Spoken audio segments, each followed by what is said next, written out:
cool. I'm gonna.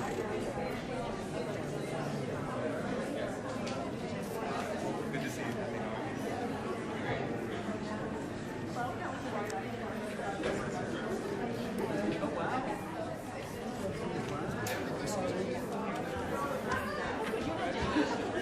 Oh my goodness, do I know, Dave? Taking a question.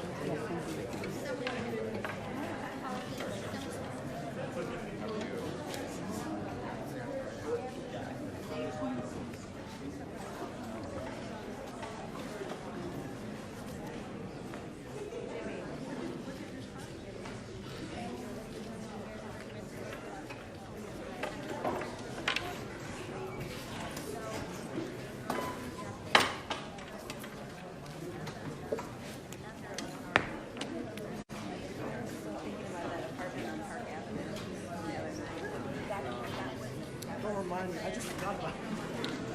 Apparently Ryan gave a green light. Yeah, in the sky. I just wanted, well, I didn't see the rest of them, but I was like, the library alone. Sorry.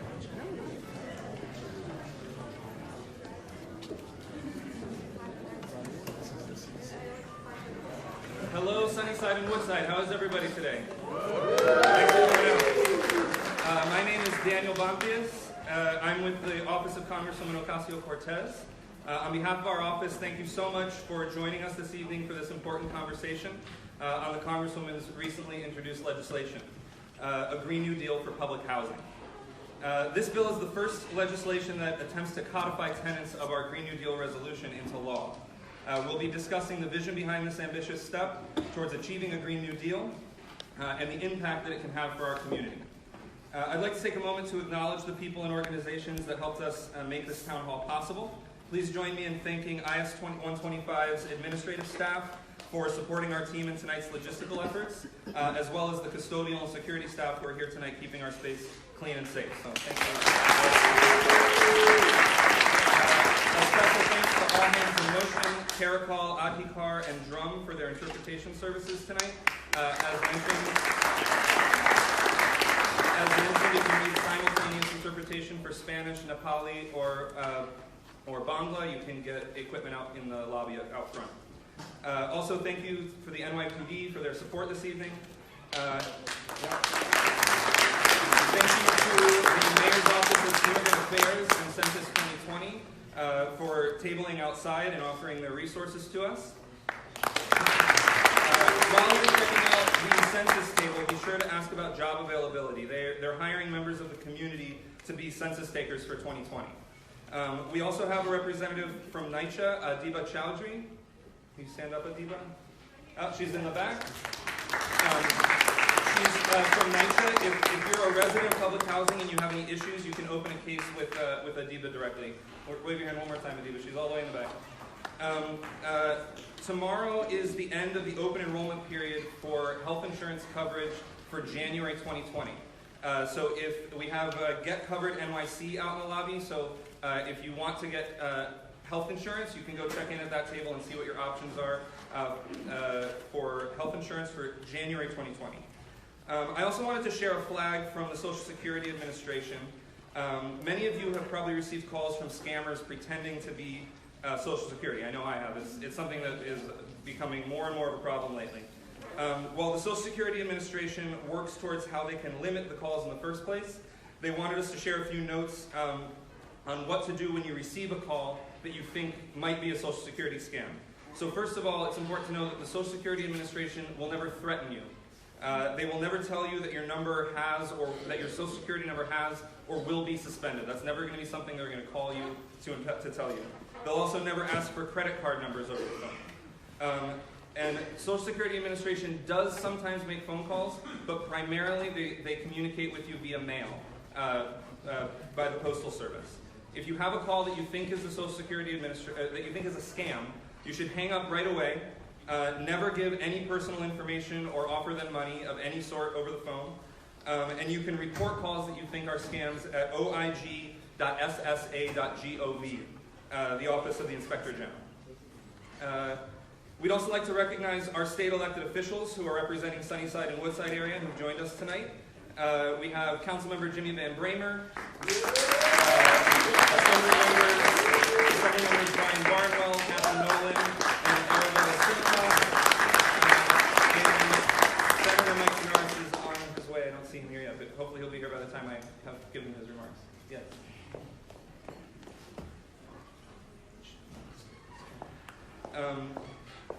We'd like to give each of them a moment to address you. So first, Councilmember Jimmy Van Bramer. He was elected in 2009. He's the chair of the Cultural Affairs Committee and deputy leader in the City Council.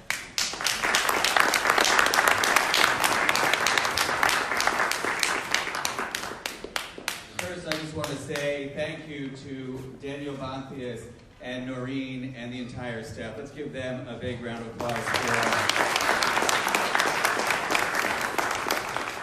Proud to call Daniel and Alicia friends, and we love them so very much.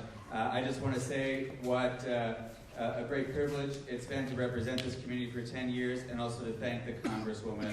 Obviously, the Green New Deal is of incredible importance, existential importance for all of us, but to include NYCHA residents, public housing residents, in all the work that she does to make sure that justice is brought to our public housing residents is probably the single most important task that all of us can undertake. And it's hard to feel hopeful about a lot of things right now, but when Congresswoman Ocasio-Cortez takes on an issue, I feel more hopeful than ever for our public housing residents. So thank you. To her, thank you to all of you, and most importantly, thank you to her team that keep her strong. Have a good night. Thank you. Assemblymember Brian Barnwell from District 30, representing parts of Astoria, Sunnyside, Woodside, Mascot, and Middle Village. Assemblymember Barnwell was elected in 2016 and serves as the chair of the Subcommittee on Emerging Workforce. Thank you. Hey everyone, thanks for coming out. Thank you for the team that put this together and for the Congresswoman for her leadership on this and many issues. I'll tell a quick story. I was actually just in Antarctica.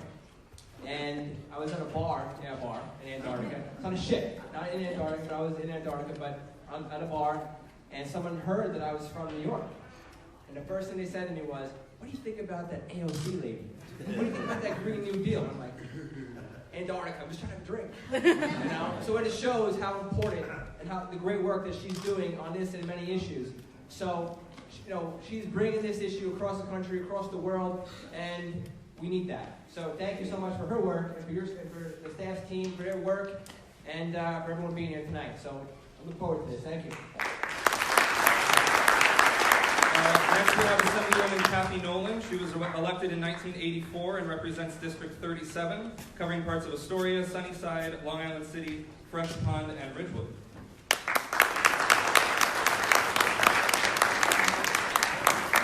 It's always a joy to be back at 125 because all of us working together created the program that eliminated the trailers and the substandard classrooms that were here for so many years.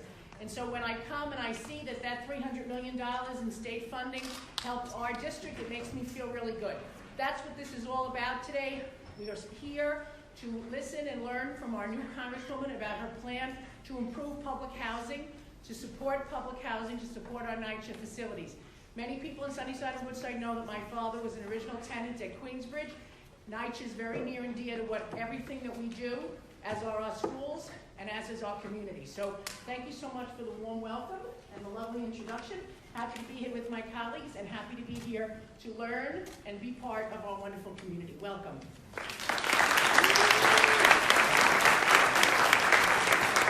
Next is Assemblywoman Arabella Simitas from District 30, representing most of us. That's not right, is it? 36, representing most of Astoria as well as parts of Woodside and Elmhurst. Assemblywoman Simitas was elected in 2010 and serves as chair of the Committee on Ethics and Guidance and co-chair of the Legislative Ethics Commission.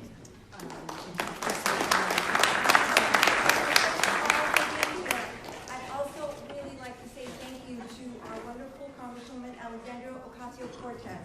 Alexandria really is a trailblazer, and she's focused on uplifting the working class. She She's fighting to make sure that none of us are left behind. Public housing for far too long has been forgotten. It's been an afterthought. After they built it, we really haven't made meaningful, prolonged investments to make sure that we can improve it. This has led to lead-based paint poisonings, to dirty water from the faucets, to ceilings collapsing on people's heads. It's crazy. But the Congresswoman has a brilliant proposal to address this issue and to make sure that we modernize our public housing. And it also vows to address one of the most seminal threats we have, the threat of climate change.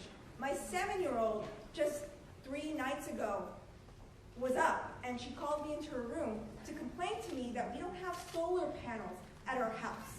She was so upset about climate. She was so upset about us not doing enough to save our planet. This is what's on our children's mind, and the Congresswoman is addressing it. Thank you so much for your work. Thank you all for being here. I see that Senator Genaris got here. Deputy Majority Leader Senator Genaris from Senate District 12, representing most of Astoria and Sunnyside and Long Island City, as well as parts of Woodside, Maspeth, Ridgewood, and Woodhaven. Senator Genaris was elected in 2010 and was named Deputy Majority Leader in the New York State Senate this year after Democrats won the majority in the legislature.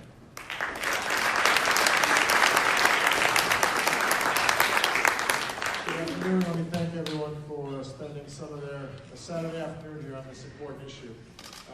The Green New Deal is a term that gets thrown around a lot, but it means so many things. I know there's going to be some conversation about the importance of it as it relates to public housing today. But I also want to talk a little bit about what a Democratic majority in the Senate, working with our colleagues in the Assembly, who I see are here, got done just this year. The CLCPA that we passed is the nation's strongest anti-climate change legislation right now. We are committed to carbon-free electricity by 2040 and a carbon-neutral, net carbon zero economy by 2050, which is more aggressive than any other state in the country. We have a lot more work to do, but we have gotten a good start at the state, taking the lead of great leaders like our Congresswoman Ocasio-Cortez, who's pushing this on such a large stage. I also want to talk just for a minute about public utilities and whether or not there should be public power.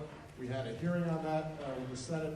And it's something I feel very strongly about. We will be pursuing as we get into the new session because ComEd is not doing the job. They're concerned more about their profits than about the people, the services they provide. And I do think there needs to be a very strong conversation about whether or not the power that's provided should be publicly owned as well. And so I am excited to be part of this movement because this is critical for the future of our country and for all of us. And I'm getting the warning sign that I should wrap up.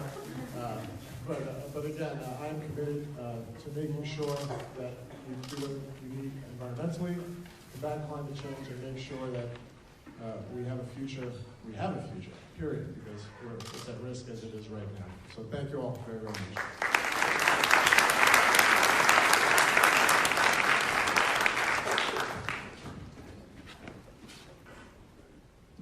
Thanks again to all of our local electeds. One more round of applause for everybody. Thank you so much for joining us for this conversation tonight. So before we get started, let's run through some basic community rules. We want to respect everyone's time and hear from as many people as possible. So you should have received Q&A slips when you walked in. If you have questions related to the legislation and or a community issue, please fill out the slips and pass them along to my colleagues, Noreen and Claudia. They'll be walking around to collect the questions with a hard stop at 4:50 p.m. When we open up for Q&A, we'll pass the microphone to folks to ask their questions. Everyone will have 2 minutes to ask their questions. My colleague Mabel, she's already done such a great job, will keep us all accountable with signs to indicate how much time you have left to speak. We also want to respect and listen to one another. So to do this, please remember one mic, one voice. If you speak out of turn, you're undermining your neighbors who are respecting our process. For any legislative follow-ups, our legislative director, Gerardo Bonilla Chavez. Where are you, Gerardo? He's outside. Okay, he's outside, but he will be up here. You can touch base with him at the end. He's down here up here from DC. And for any casework questions, please see myself or Destiny Cruz. in the back or down front at the end of the Q&A. With that, I'd like to introduce the Congresswoman for New York's 14th Congressional District, Alexandria Ocasio-Cortez.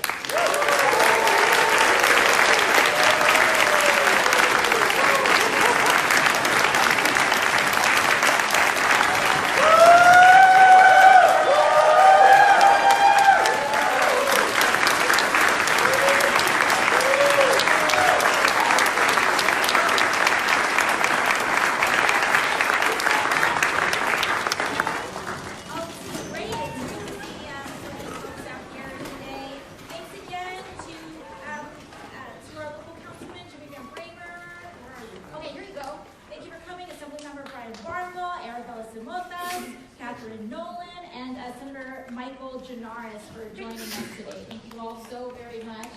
I know you, Mike, I know you were at like a puppy con earlier today. Very jealous. That's incredible. Thank you all again so much for coming today. I'm just going to take this off because I move around a lot on top. Thank you all again so much for coming.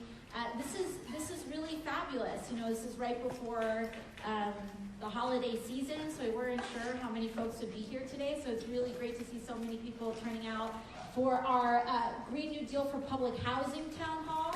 I'm really excited to share some of this legislation with you all today. What we always try to do with every town hall is to update the community about some of the work that we've been doing back in DC. So that being said, there's a couple of updates from this week before we dive into this.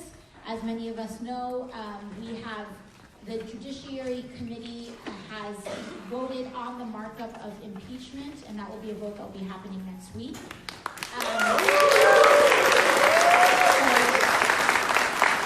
That's getting out of the way. There are also a couple of other votes that happened this week. Some quite controversial, but I wanted to provide that update. So this week, the National Defense Authorization Act was passed. I voted no on that authorization. I felt Space Force is a bridge too far. So I voted no on that. That being said, you know, the Democratic Party worked very hard to get some provisions in there. So even though it is passed, even though I am not a fan of the Space Force, there are some things in the NDAA that may be good for our community to know about. One is that we have repealed what was known as the widow's tax for our Gold Star families, for folks who lost family members in the military. There was a complication in how survivors' benefits worked, and so we have repealed the widow's tax, which means folks will now be getting, depending on their situation, extra $1,000 a month in survivors' benefits. We have also worked very hard to add an amendment. I have co-sponsored a bill to end the deportation of our military veterans.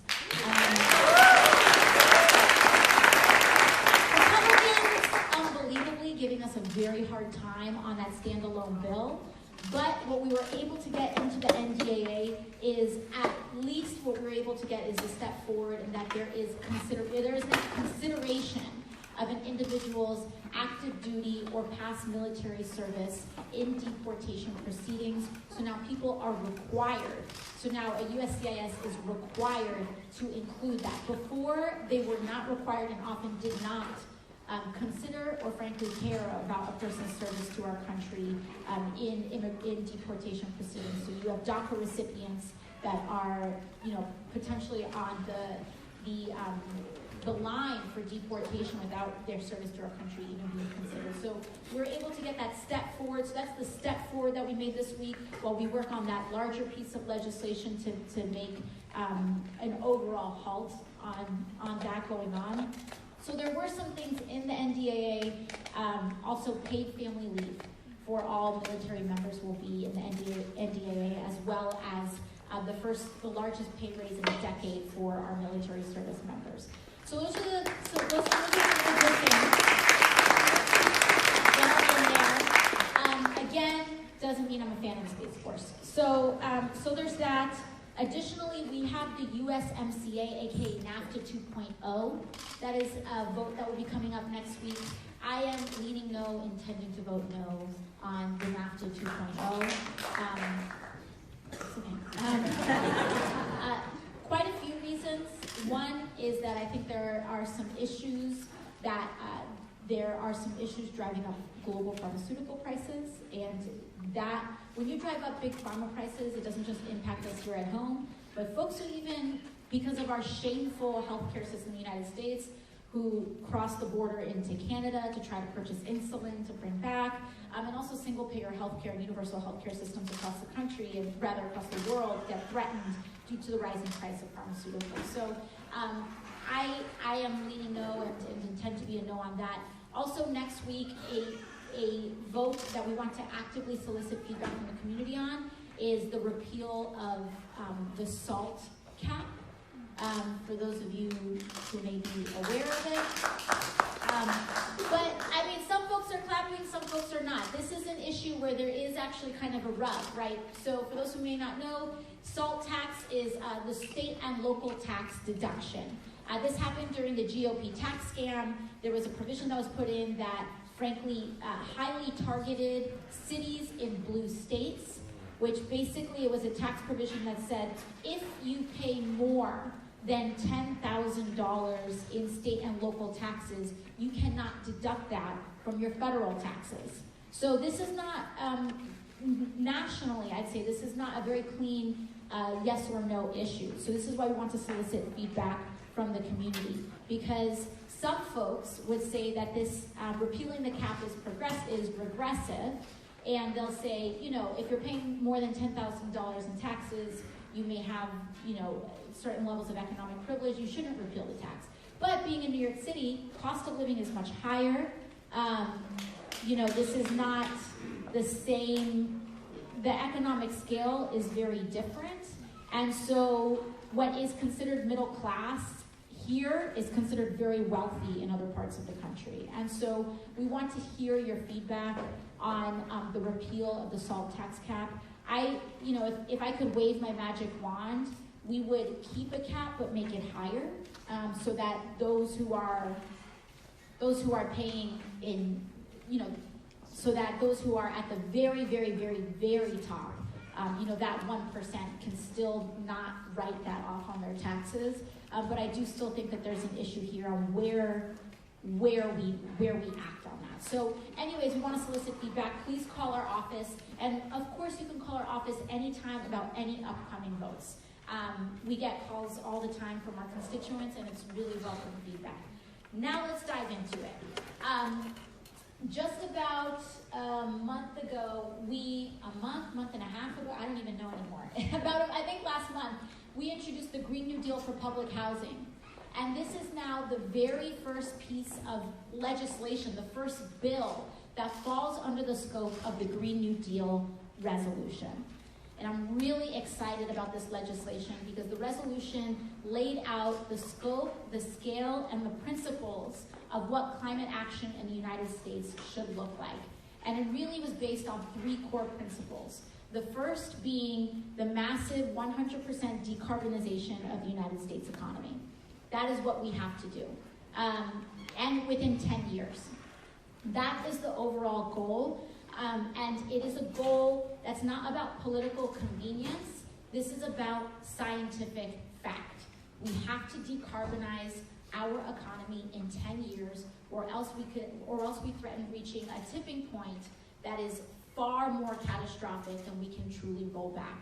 So the Green New Deal is based on 3 principles, one being the decarbonization of the U.S. economy, the second being the centering of frontline communities and focusing on issues of environmental injustice. So what does that mean? Usually the folks that experience the brunt of environmental injustice, the people whose water is poisoned, the people whose houses get taken away in floods and in wildfires, etc., tend to go along a socioeconomic scale. So what that means is Flint was not an accident. NYCHA is not an accident. There is a reason that these communities are bearing the brunt of environmental injustice first. And so we have to actively consider that in our public policy. So we've got decarbonization, environmental, frontline communities, environmental injustice, and the last is to essentially create one of the largest economic mobilizations in recent American history. We have to get to work when it comes to decarbonizing our economy, and that means we have to create millions of jobs in the process.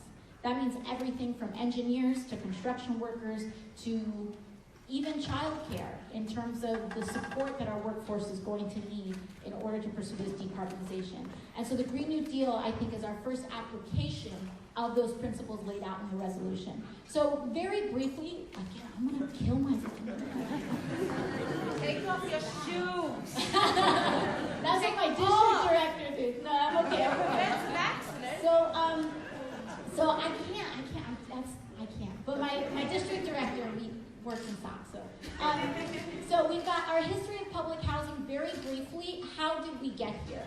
The National Housing Act passed in 1934, and it was around that decade that the United States said, again, this New Deal era economy, which started to broach and evolve into this idea of housing as a human right. And it didn't explicitly say it, but that's when we first started broaching this idea as a country. And then it was in 1965, with LBJ in the Great Society programs, that we actually established the Department of Housing and Urban Development, which is HUD. But, and this is a larger story about universality, the 1970s is when privatization started. And I think this is a very important point to make, because this is not just about housing. We have made an effort to have universal systems in this country. There was a time when we had nearly tuition-free public college in America. There was a time when we had robust public housing in America. There was a time when we had a very strong labor movement where even Republicans were pro-labor in America. And when that that started to dismantle around the 1970s, right after the Civil Rights Act got passed.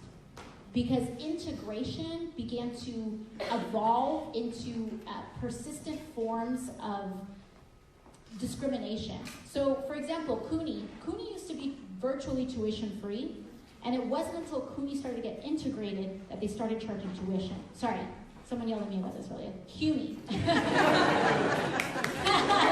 guys. I don't know, that's like my Bronx, so I'm like, CUNY. And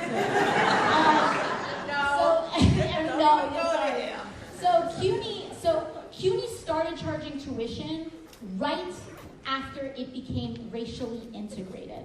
And that's when we started moving into more economic forms of discrimination. We started having class-based systems and markup-based systems. And so that kind of, and we start seeing that pattern throughout our system. So I don't think that the start of privatization on public housing in the 1970s was quite an accident.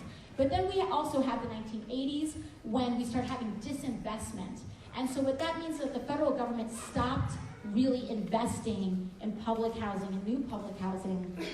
1990s, of course, is when we started having criminalization of public housing. That was the war on drugs.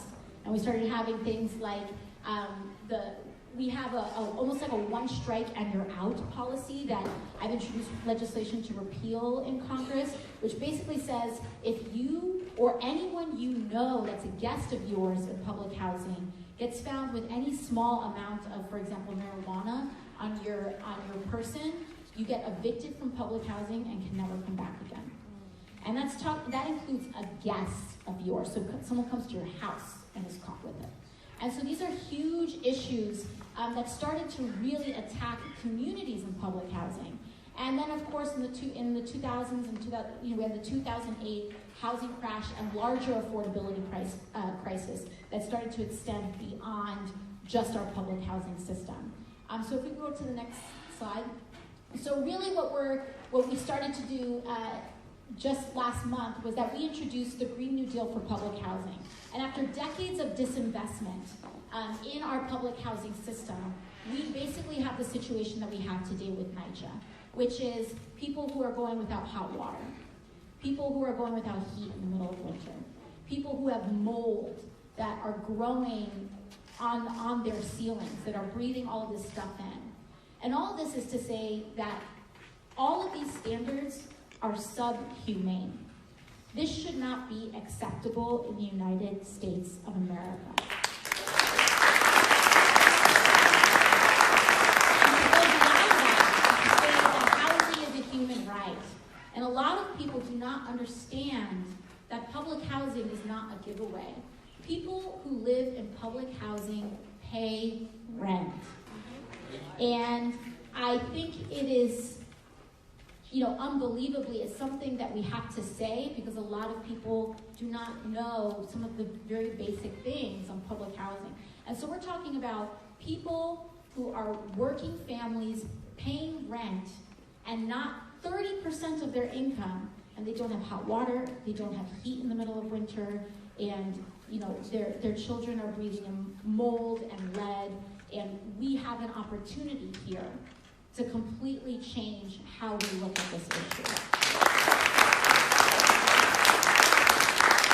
So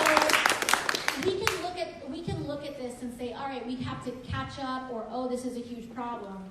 Or we could turn this around and realize and treat housing as public infrastructure. And and part of what this bill says is that housing is infrastructure in the United States.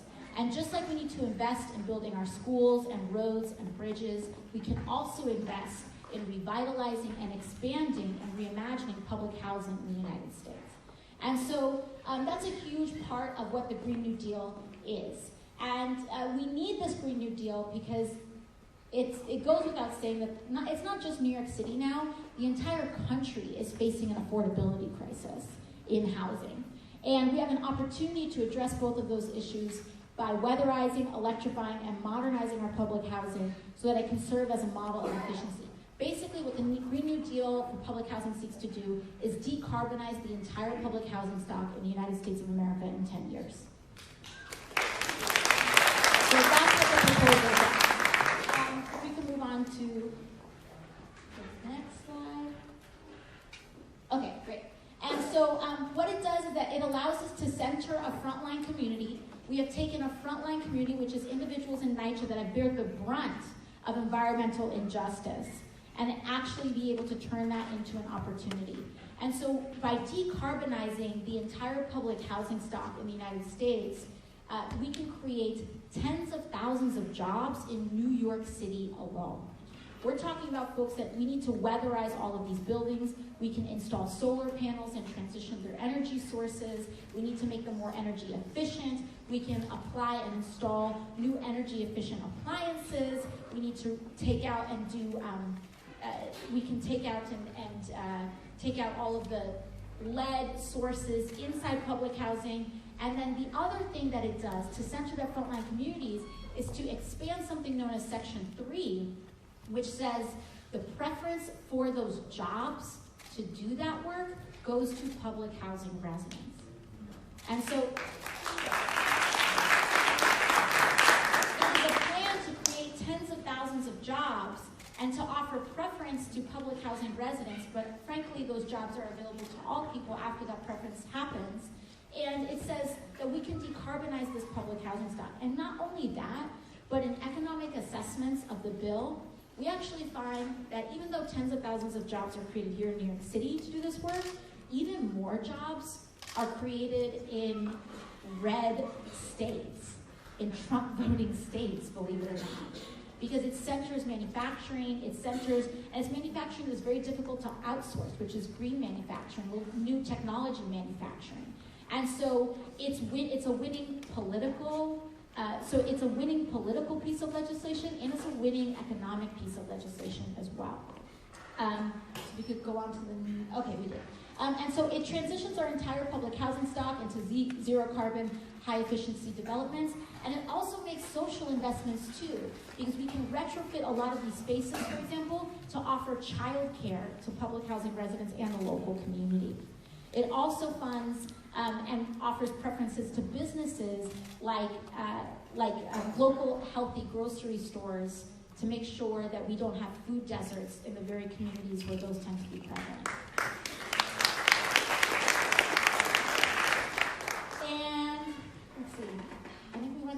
so it modernizes public housing laws, and all this happens through a series of seven different grant programs. And those 7 different grant programs offer all of those preferences towards decarbonization. And frankly, a big part of what this bill does is that we show that it's a model in many ways. One, for a model for decarbonizing our infrastructure, but the other as a model for showing how legislation can actually be authored. Because one of the things that I've learned in coming to DC is that there is very little to no support in terms of an ecosystem for progressive policy, which is that the right has the Heritage Foundation, and more corporate-friendly wings of the party have third way, but we rely on academics and progressive think tanks, for example, like New Consensus. So we've had to build those coalitions and communities for the first time in issue areas like these. And I'm proud to say that a lot of this legislation has the input of NYCHA and public housing residents.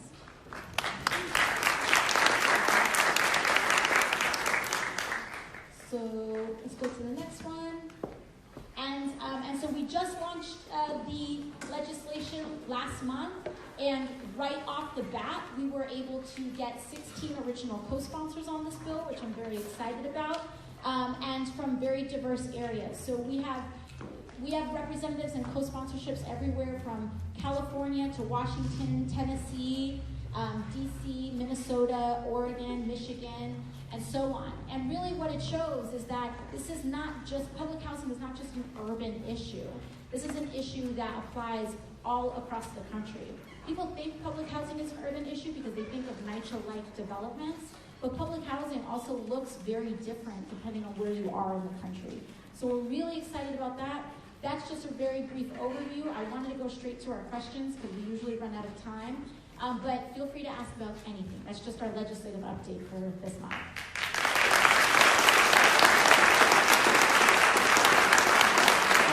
Okay, so I'm going to read the names of the questioners. Claudia is going to come around and hand you the microphone and give you your question back to read out loud. If anybody has slips that they've filled out that still need to be collected, raise your hand and Claudia and Noreen will come around and collect them for you. So, and when I read your name, please stand up so we can see you and know where to go. So the first question is Brendan Hannon. The second question is Donna Martinello. Brendan Hannon. You're Brendan Hannon? Okay, great. Claudia is coming too. And then Donna Martinello. Okay, great. They're both right in the center there, Claudia.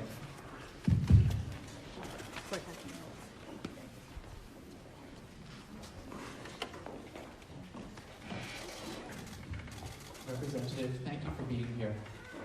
I'm glad you're here on a day when it's raining because there's a combined sewer overflow where the water from our sewer system, which contains stormwater and sanitary sewage, is being discharged into the rivers.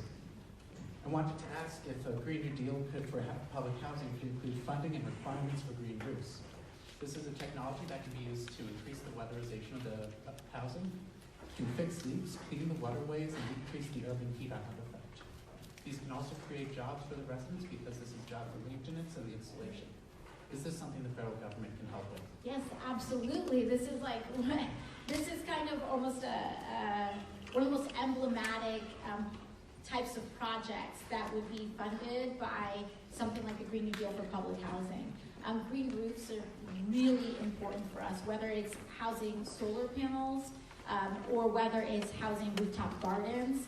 We have to decarbonize, I think, almost every rooftop in the city. You know, eventually at some point we're gonna have to get to a point where even if it's just painted white, in order to make sure that we're reflecting that sunlight back out and drawing down the heat, there's an enormous amount of opportunity in rooftops throughout the city. And your comment on the sewer overflow is very, very true. For those of you who don't know, I did a tour of Flushing Bay with Riverkeeper a couple of months ago, and after it rains in New York City, the rivers are brown, and the bay especially is brown. And it's because there are so many, the combination of the density and the increased amount of rainfall means that our sewers overflow, and our sewers don't go to wastewater treatment plants, they overflow into the river. And it creates huge amounts of problems for toxicity, for our local environment, and the way that we fix that is very difficult to do without federal investment, because it means that we have to retrofit our sewer system, which is extraordinarily difficult to do from just a city or state funding level. And so there's a reason why we talk about a Green New Deal having massive infrastructure investment as part of massive infrastructure investment in the United States. And people say it's impossible, and people say it's unrealistic, but what we always say is that the least realistic thing, or rather the least reasonable thing to do, is not make these investments and to allow millions of people to suffer as sea levels rise.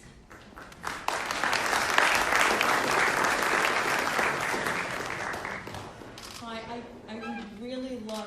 Okay, I'm like, I just want to thank you for your service.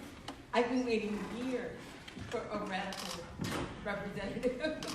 I'm from the 60s, that's why. Anyway, I have two issues. I just want to know, does your office in Jackson Heights, do they help with DHCR? And the second, I'd like to get your take on the building over a Sunnyside train yard, because they say it's going to do, like, dwarf Hudson Yards. yes, no, thank you for the statement. DHCR being what? Vision of Pardon? Department of Housing and Community Oh, is that on the Renewal state of New level? York State. Oh, okay, so It's the Division of Housing and Community Renewal. Oh. The Minister's the red board. I see. So since we're a federal office, we usually don't deal with state issues, but we have plenty of incredible state public servants here that we are happy to connect folks with. And if anyone ever calls our office with a state or city issue, we'll never turn you away. We'll always connect you with the folks that can help you with your problem. With respect to Sunnyside Yards, this is an issue that we've been engaging a lot of local activists and folks in the community on. And I, along with Councilman Van Bramer, I believe, we co-authored a letter to the EDC with a lot of concern about how this process has been going on. I think that there has been a huge lack of transparency from the planning process, and you know, I heard a journalist refer to Hudson Yards perfectly the other day, which was Dubai on the Hudson, and I don't think we want that in our community.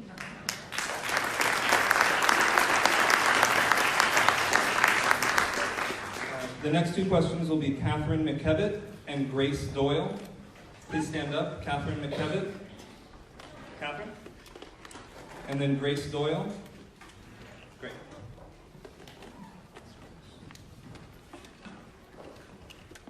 Another good idea is floated, but I'm worried about, we have a debt of $23 trillion and annual deficits of, well, $500 billion. Things cost money, so how are we going to be reducing the deficit so that ultimately we can move the debt down from its unsustainable level? Sure. Thank you. Thank you for your question. So, economically speaking, there are areas of concern here. One being that for economic models, so first and foremost, running a deficit is not necessarily bad in 100% of circumstances. That being said, our deficit right now is concerning. The reason for it is because we are supposed to be bringing down deficits when the economy is doing well. When the economy is doing poorly, it is appropriate to run temporary deficits so that we can fund programs to inject and essentially revitalize our economy. So that's usually the ebb and flow. But the problem is, when our economy has quote-unquote been doing well, and by that, I don't mean well for working people, I mean when people are saying, the Dow is up, and NASDAQ's good, you know, that economy, GDP in particular, when it's supposed to be doing well, we're supposed to be drawing back a lot of our giveaways. Our real big problem is that when our economy is, and when those economic indicators are up, we passed one of the largest tax giveaways to the rich and corporations in American history. And so that is a problem. I sit on the Financial Services Committee. I questioned the head of the Fed earlier this month, and one of the things that he said was that if a recession comes soon, we are out of monetary instruments because the Fed has drawn down the interest rate so much and kept it down so much that if something were to happen right now, they can't cut it really anymore in order to make sure that we kickstart our economy again. So it sounds counterintuitive, but should something like that happen, the chairman of the Fed actually said that a lot of what we need to do is in the realm of fiscal policy instead of monetary policy, which is actually that akin to the New Deal, mass investment in a way that creates millions of jobs for working people can revitalize our economy and create that tax base. That being said, when we say how are we going to pay for it, I always tell people it's not about how are we going to pay for it, it's how do we want to pay for it. And how do we want to pay for it is a different question.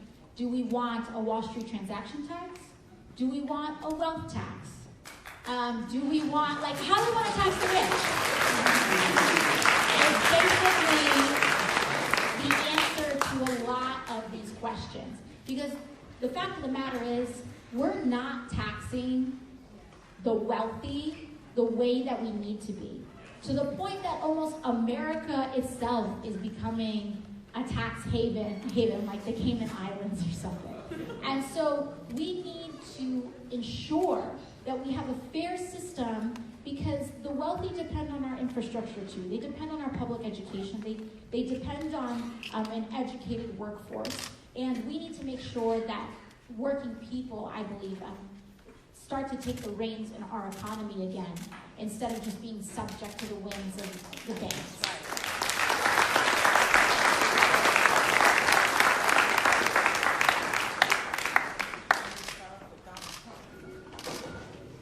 Hi, so this kind of has to do with your last answer. But would the Green New Deal address the issue of wealth inequality, and specifically would it call for progressive taxation as a means of funding it? Thank you. So the Green New Deal does tackle wealth inequality head on. Basically what it says is, and one of my beliefs is that I don't want oil barons to turn into solar barons. And so what that means is that in a just transition to a renewable economy, we need to change the economy. And so what that means is that's why we have called for the labor and the jobs produced in the Green New Deal to be union work, to be unionized work. We call for a living wage. You know, it was 15. As time goes on, that goes up. But at the very least, a $15 minimum wage, it may be higher as we introduce these things. But it means Medicare for all, or at the very least, guaranteed health care as a right, housing as a right. So we have to really say, for the things that we depend on to live, we need at a bare minimum a public option, if not a guaranteed universality in it. So I think in that transition, it is worker-centered and it invests in jobs and invests in labor. I think that progressive taxation is potentially a component of that, depending on how. Again, it's not are we going to pay for it? It's how do we want to. And so whether it's that wealth tax, whether it's a Wall Street transaction tax, whether it's undoing the GOP tax cut, I remind people about the feasibility. When people say that none of these things are possible, I think it's because we've forgotten what it feels like to have a government that works for working people. And we've had a government that has prioritized Wall Street since before I was born. And so I think it's really understandable as to why so many people don't believe that government can not put Wall Street first. But it did at one point in time. That's one of the reasons why we say the Green New Deal, because we emphasize the New Deal component of that. And before that era, we had a government that centered worker-centric policies. And I think it's really important that we do that again, because the wealthiest people in our society have got a bunch of people looking out for them already. And we need someone, and we need government, which is, we have to remember that this is for the people and by the people. This is not like government being separate from us. We are self-governed. We are the government. And if you vote, you're the government too. Sorry to tell you. And so this is part of our exercise in self-governance. Next we have Young Chun Ko and Dawn Christie. Please stand up. Young Chun Ko. Okay. Dawn first. Great.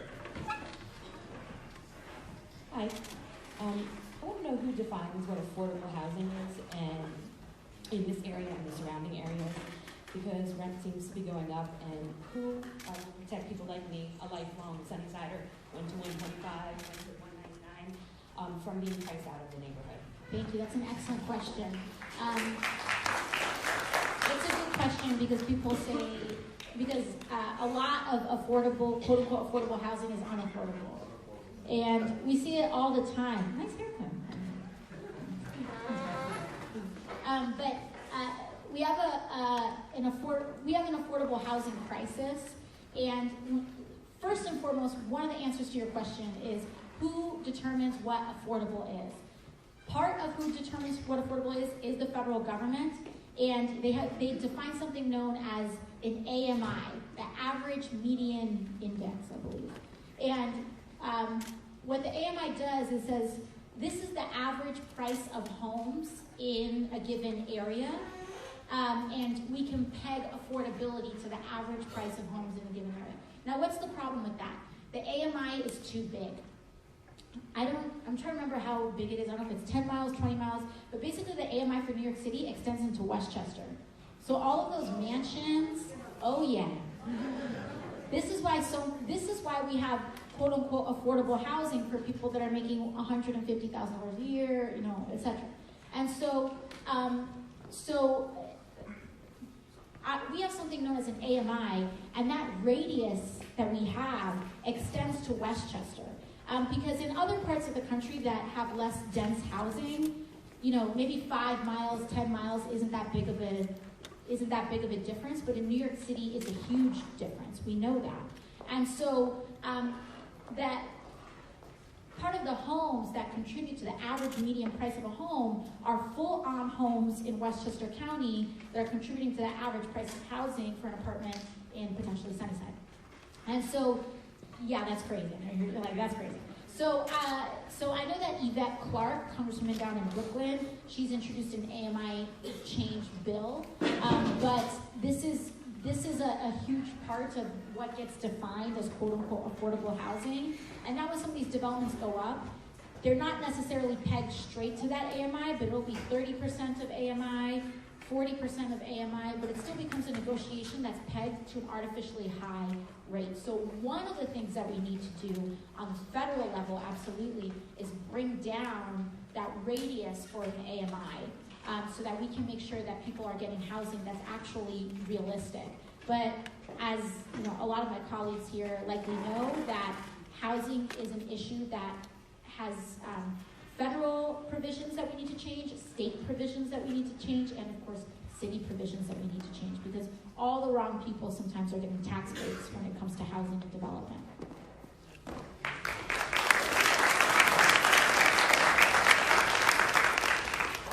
Hi, thank you so much for holding this town hall. My question revolves around immigration. Many of your constituents have immigrant backgrounds, and many of us are also very supportive of policies such as the Green New Deal. Unfortunately, we can't vote.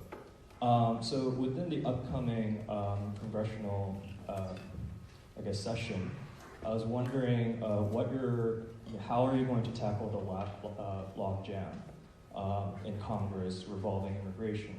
As we all know, there are in the Supreme Court right now. There's a case on DACA. With the administration's current position on immigration policy, many of your constituents are currently living in fear, and not only that, I guess to end this question, how leading up to 2020, what are your plans to not only uphold the interests of your constituents, but also keep them safe? Absolutely, thank you so much. I'll start with your second question first very quickly because we have a really active immigration casework office in Jackson Heights. And so if you or anyone you know is, whether you're documented or undocumented, our office can help you with a wide range of issues. One of the things that we do for our families that are very sadly right now in a situation where they're living in fear is that we are preparing documents for individuals, which are basically pre-signed release forms. So for our office, in order to intervene on behalf of a family, we have to have a kind of disclosure that says you have permission to access documents in my case and to advocate on my behalf. If someone gets detained, they can't sign that document, and it really ties our hands. So a lot of families, as part of their prep plan, can come to our office and sign one of those forms. So if God forbid something happens, we are able to intervene in the case. I am happy to say that in our first year, we have reunified families in New York's 14th congressional district.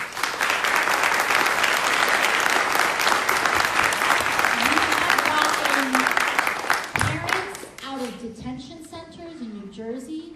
We have gotten constituents taken off the plane on their ways to being deported. We have gotten them out of airports. So we have been quite successful this year in even the most dire scenarios and situations. And so one of the things that I just want to say for the benefit of the entire community and for you all to tell your friends or your colleagues or anyone that you know is to not be afraid to come to our office because we can help, but we need you in order to help. And so in the scenario with one of the fathers that we were able to get out of ICE detention, he was being kept in a detention facility. His two daughters, one of them being 11 years old, came to our office and asked for help. And that's what triggered a series of events where we were able to bring in pro bono legal work. So even if you're just a member of the community and you happen to be a lawyer and want to offer your time, we can connect you with organizations that do that kind of work as well, and so that we can all come together and protect each other. So I just want to say that first and foremost.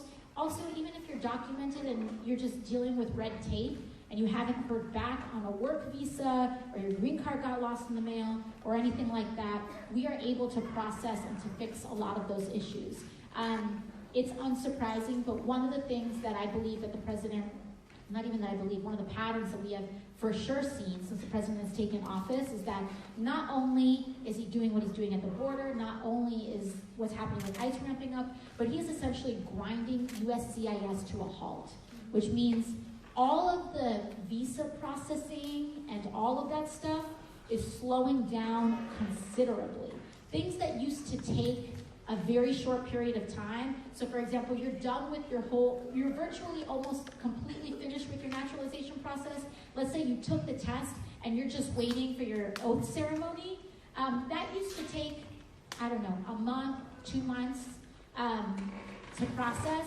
For some people, it's taking up to a year. And the idea, or rather not even the idea, but what happens is that the longer that takes, the easier it can be for you to get picked up for jumping a turnstile or have a misdemeanor, and then all of a sudden you're back in proceedings again, and it brings you back. So if you are, even if you're documented, if you're having any kind of hangups, please come to our office. We are very assertive and aggressive. Maribel here is my district director. I'm very proud. Maribel tells her story quite openly and publicly, but she's formerly undocumented. And she has become a lawyer. She is now a naturalized citizen. She's part of our community. So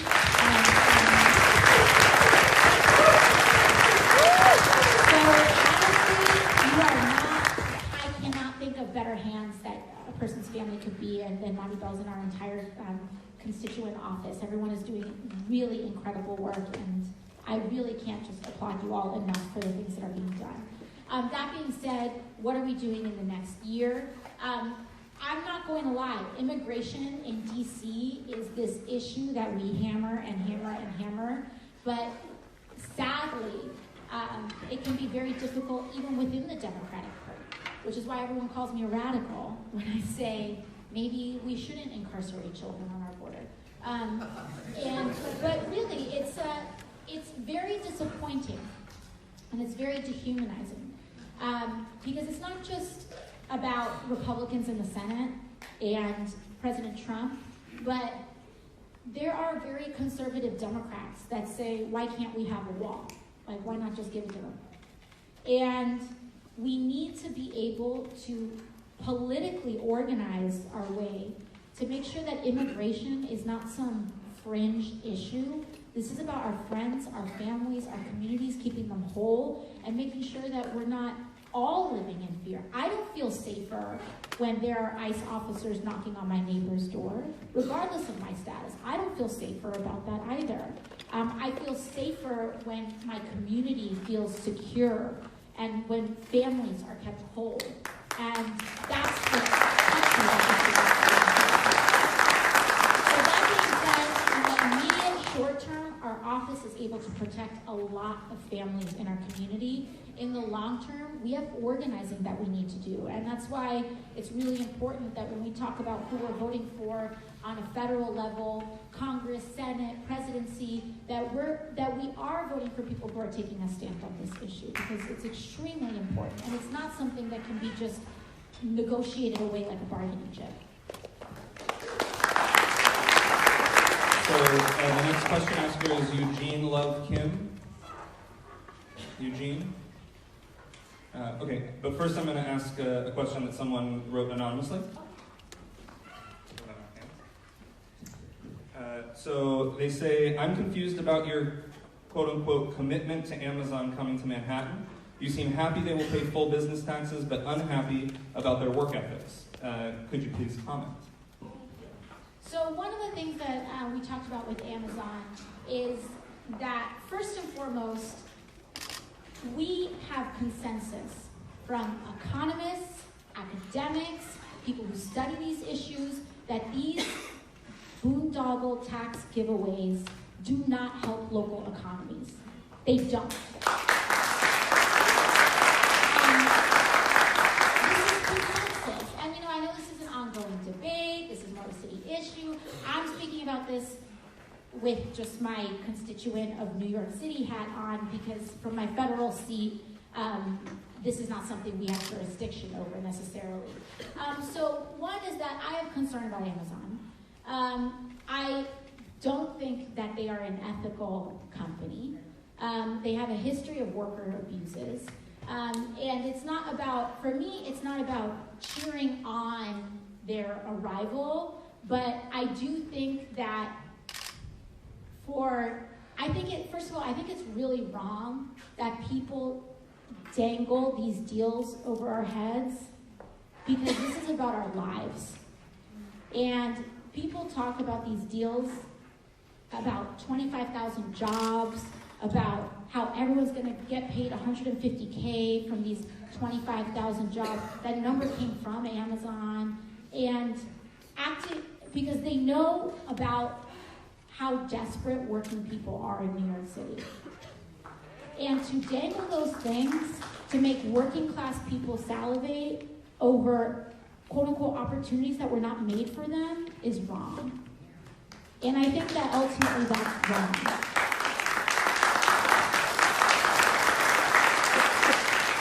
That being said, I do not have dictatorial control of the New York City economy, and I'm sure that there are plenty. I used to work in businesses that abuse their workers too. And not that I was in control of that, I was a waitress, but I think that at the very least, we cannot give away the farm. And granted, Hudson Yards was an example of that too. You know, it's the stores that are in there, like Chanel and Balenciaga and all that stuff. Those are the folks that are kind of benefiting from that. The real estate developers that are not even mom and pops, or often use ununionized labor or exploit undocumented people to build luxury buildings. I don't celebrate any of that, but the least we can do is not give those folks a handout. And so I just want to clarify, that's how I felt about that. Good evening, Congresswoman. I have two questions. The first one is, are there any initiatives in place to address the human trafficking that's occurring in Jackson Heights? And the second is, with the increased transit police and overpolicing that we're seeing in Brooklyn and all throughout New York City, is there anything that you can do or we can do as a community to protect local residents or vendors that are working in the station? Thank you for those two really key questions. There are a couple of things that we're working on here. One being that I think it's important, there's an issue that in Congress that I think has been disingenuously entangled, which is sex work and human trafficking. And they're treated as one and the same. And because of that disentanglement, it prevents us from treating both issues with dignity. So on one side, one of the things that I come out in favor of is repeal of SESTA and FOSTA. So for those of you who may not know, there's a lot of acronyms. SESTA and FOSTA was kind of this Internet Protection Act where in the guise of human trafficking, they prevented sex workers. They closed down websites like Backpage, etc., where sex workers could create kind of a vetted system where they could protect themselves and kind of arrange systems for them, for essentially these exchanges for themselves. When that passed, it led to a lot of people to go into the streets. And that, I think, was accompanied with a surge in a lot of street walking, which is so much more dangerous for everyone involved. And so I think that perhaps some people supported it with good intentions. I don't think that it has led to increased safety in our community. So that being said, I support repeal of SESTA and FOSTA. Additionally, one of the issues that we have, I think, is the criminalization of sex work leads a lot of people to live in fear. And so, additionally, if you are being trafficked, it leads you into increased fear for not being able to step forward because of something that you may have been disentangled in, something that a trafficker may have disentangled you in. And so I believe in decriminalizing a lot of this work so that we can separate those two different issues and destigmatize individuals, both workers, but also people who are being trafficked, that prevents them from stepping forward and really coming to the authorities on people who are trafficking in our community, whether it's Jackson Heights, Flushing, and so on. As we know, Queens is a hub, or historically has been a hub, and we have to make sure that we prioritize the safety of all people in this area. So that's kind of my stance on that. Your second question was on transit. So transit, I think that largely has to, a lot of it has to do with state investment, but I believe that we need to also be making major infrastructure investments overall, because a lot of this can be paid with state and local tax, but huge infrastructure investment also needs to be, it needs to be footed by the federal government. And, I was in Copenhagen in October, And I was shocked by what I saw. Because I got off the plane and it was like living in a vague but soon future, you know? It wasn't like 50 years, but it was like, whoa, I moved it forward in time like 10 years.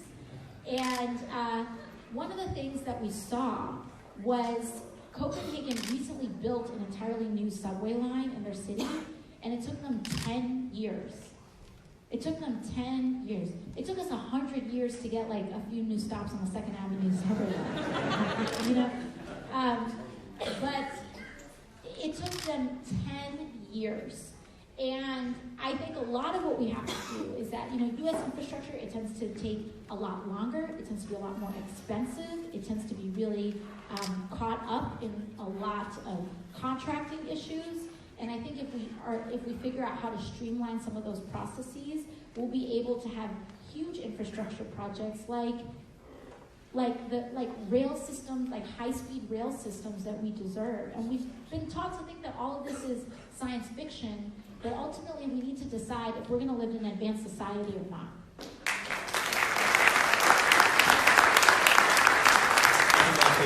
Another part of Eugeni's question was the new MTA cops that have been instituted and how we can, anything you can do about that or anything that we as a community can do to protect our neighbors. Sure. So we have sent, Claudia? We have sent that letter? It's coming out. Okay, so news. We are about to send a letter to the governor asking him to draw down the increased police presence on the MTA and to not make it part of the budget. But we've also met with our transit workers because one of their issues is that a lot of transit workers have been unsafe at work, especially on our buses. So I think what we need to do is develop a plan and figure out something where we can make sure that our transit workers, that our systems are safe. But crime has been going down, not up, on our public transit. So let's clarify some of those myths. And secondly, the cost of this. You know, the justification that's been said that this is about quote unquote fare beating.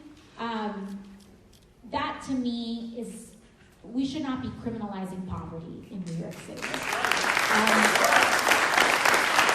If you can't afford $275, the problem is not that you are doing harm to others. The harm is part of a larger social problem that has been done to you. And so I think that what we really need to do is be in a position where we are not criminalizing poverty. You know, there's an incident on the subway, that's one thing. You know, no one should be hurting another person. But we should not be criminalizing people for fare beating, quote unquote. I think that we need to, and we also need to acknowledge that, you know what, the fares have been going up for no good reason. And that is we continue to get squeezed as working people, and this does not help address any of those problems.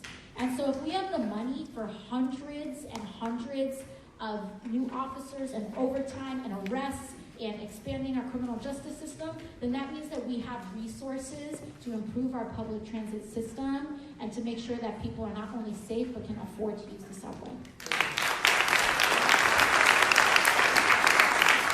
Next is Joseph Young and Denise Rodriguez. Joseph Young. And then Denise Rodriguez. Can you stand up as well? Great, thank you. Congresswoman, thank you for coming out to Queens and bringing us all together. My question is about big data and the growing role of tracking technology in our daily life, developments, and of course in our public infrastructure. I'm happy to hear that during your office are asking the governor to reevaluate the proposed plan by the MTA to spend hundreds of $millions on new law enforcement personnel and technology. I wonder in what ways Congress and even the Green New Deal is looking to monitor and or regulate the development of big data and technology that are being used for surveillance under the guise of improved services. Thank you. It's an excellent question. So while this subject of big data is not in the Green New Deal, it is in other work that we have been doing. One, we've been holding hearings on facial recognition in the committee that I sit on the Oversight Committee of Congress. We are seeing surveillance technology explode in ways that people don't even know. We built up a lot of pressure after a congressional hearing because the executive branch wanted to roll out facial recognition technology in airports. And it's really hard to opt out of that. You can say you opt out of it, but at the end of the day, if a camera's catching all of these people, it's really hard to kind of exempt yourself from that. Sometimes one of the questions that I get is, what do you have in common with Republicans? Like, can you give us anything? And this is one of those areas, actually. I kind of, as strange as it is, you know, as strongly as I believe in public systems, I also have, I believe, a very strong commitment to civil liberties. I do not believe in a surveillance state, and I do not believe in Big Brother. I think that your data belongs to you. And I think that what's happening right now is it's almost less about the government tracking you, and it's more about every corporation tracking you and then handing that data over to the government whenever it wants. And so,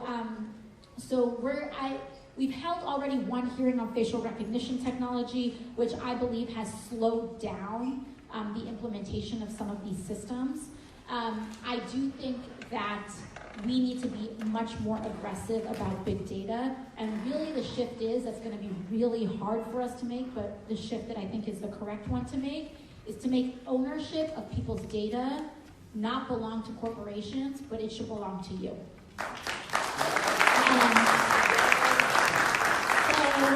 the problem is that a lot of, especially banks, like when you open a checking or a debit account and they send you this like long packet that you have to sign in order to have a checking account, a lot of that includes data sharing with other random corporations. So Facebook may know what you bought last week on your Chase card or vice versa. Chase may know what you are looking at shopping for from Facebook. And that shouldn't be done through a provision that is slipped in through some agreement that you didn't really have a choice in to begin with. Your data should belong to you, and you should have to be able to give consent whenever any of that is offered. That being said, we're in a really scary time right now when it comes to big data, and especially how big data is being used in conjunction with elections.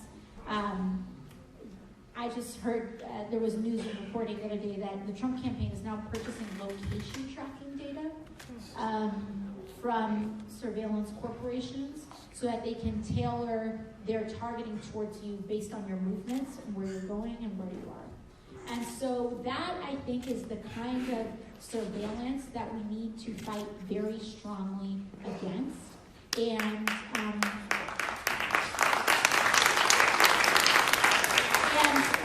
we also need to crack down on these quote-unquote public-private partnerships where Amazon is selling technology to ICE, and where facial recognition technology is being sold to ICE.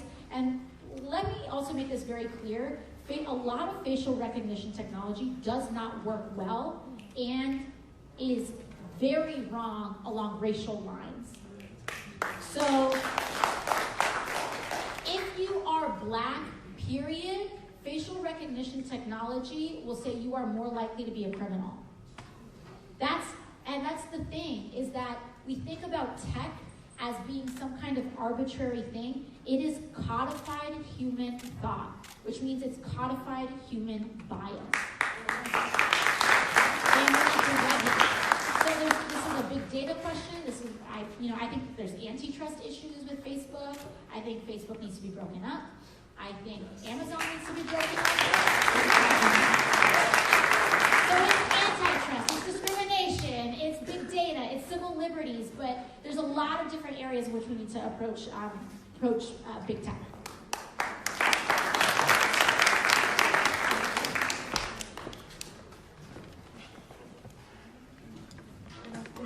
Congresswoman, thank you so much for your services.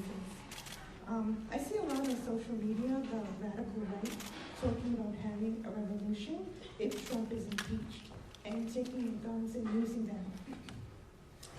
How does Congress plan or has a tentative plan to protect the innocent people in their communities, especially the immigrants? Thank you. This is, you're talking about really dangerous and really scary rhetoric that we are hearing. It's not the first time that I've heard that people use the term. It's really scary stuff, what we're dealing with right now. You have supporters talking about civil war if Trump loses. You have Trump himself, as we all know, hosting rallies with thousands of people saying send her back about any brown person in Congress. And it's a very stark reality that we're living in right now. It's very sad, in no small part due to the radicalization of people on platforms like Facebook.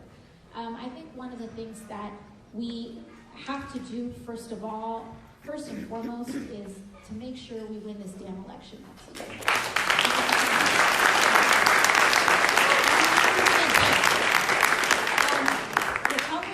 A lot of what the Republican Party is doing is it's quite tragic and it's very sad. It's devolved to the point that any election they lose is illegitimate, and any election they win means they can govern with impunity. And that is almost the definition or one of the hallmark aspects of authoritarianism. And at that point, it's no longer a political opinion. It is it's tyranny. And so I think the best thing that we need to do is focus on the positive. We need to knock doors. We need to win elections. We need to organize in our local communities. We need to organize beyond that to make sure that and prove that we can take care of each other. We don't have to organize out of fear, but it's going to take a lot of work culturally for us to really deal with this reckoning. Because my concern as well is that this conversation over the next year is that we're going to pretend that Trump was an aberration. And we're going to pretend that he was an accident. And we're going to pretend that he was a blip in otherwise normal proceedings. And none of those things are true. Trump is a symptom of very deep illnesses in our country and very deep histories in our country. And if we don't deal with that, and if we pretend that everything was fine before him, someone like him will come back, potentially worse. So we need to really fix those deeper systemic issues.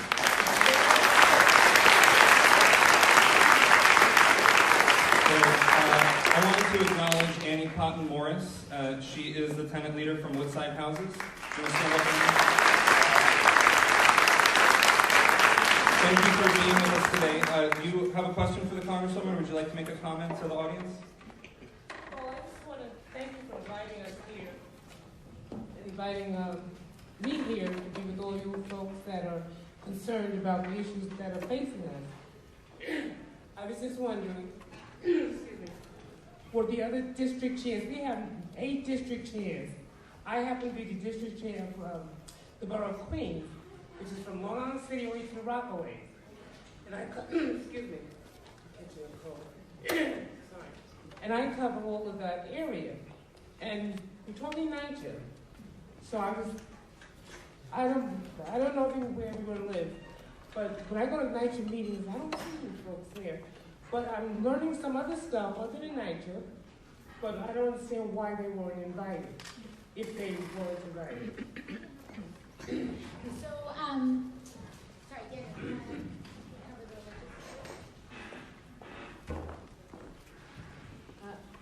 I just want to take this time to thank you again, Ms. Morris, for coming this evening.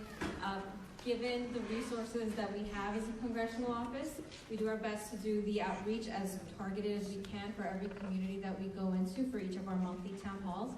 So for this town hall, we did reach out or put a flyer around Woodside Houses. I tried to connect with you by email. Unfortunately, I had the wrong email address, but we're going to fix that now. We're going to be best friends after this. one thing. Section 3 is a joke with nitro. It's a joke. It really is. We're getting all our people doing the OSHA 30s and all the, everything they need. They're getting nothing. We got to work on that. Thank you. That's one of the reasons why in the legislation we have overhaul and expansion of Section 3, exactly what you're talking about. The other thing that we're saying is that we've been focusing on NYCHA outreach in the 14th Congressional District, which is why we're not all the way out in Rockaway. We don't have what Maria's saying is we don't have the resources to do outreach to like Rockaway or to houses that are outside of the Congressional District. But we did do a Green New Deal for public housing, town hall and teach-in at Pelham houses in the Bronx and Boston Road. And if we want to do another one, whether it's in Woodside or Queensbridge, we're happy to do it there as well. And so this was our Woodside Sunnyside town hall. So that's part of the outreach plan there. But anywhere you want us to go, just tell us where to go.